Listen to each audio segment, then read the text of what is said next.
Big बॉसमुळे कायम चर्चेत असणारा राजा चौधरी पुन्हा एकदा एका प्रकरणात अडकलाय। आपली एस्ट्रॉलॉजर एशा मेहता बरोबर केलेल्या गैरवर्तनाबद्दल त्याला सांताक्रूज पोलिसांनी अटक केली। मात्र 5,000 रुपये भरून जामिनावर त्याची सुटका करण्यात आली आहे। बदतमीजी किए थे और गाली गलौज का ये एलिगेशन था उनके ऊपर।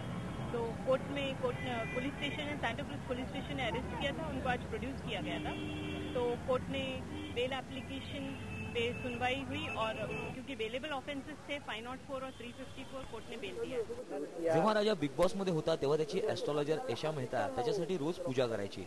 जर राजा जिंकला तर त्याने तिला तिची फी देण्याचं वचनही दिलं होतं। मंगळवारी जेव्हा JW मॅरियट हॉटेलमध्ये ते भेटले तेव्हा राजा दारूच्या नशेत होता। त्याला एशाने मनाई केली असता त्याने तिला शिवीगाळ आणि मारहाण केली। त्यावेळी कसंबसं एशाने स्वतःची सुटका करून घेतली आणि मग तिच्या तक्रारीवरून सांताक्रूज पोलिसांनी राजाला अटक केली। आतापर्यंत अनेक वेळा पोलीस स्टेशनची पायरी चढणारा राजा यावेळेसही पुन्हा एकदा तिथे दाखल झाला होता। यावरून हे स्पष्ट होतं की राजाचं ग्रहमान सध्या तरी चांगलं नाहीये। राकेश त्रिवेदी, IBN लोकमत, मुंबई।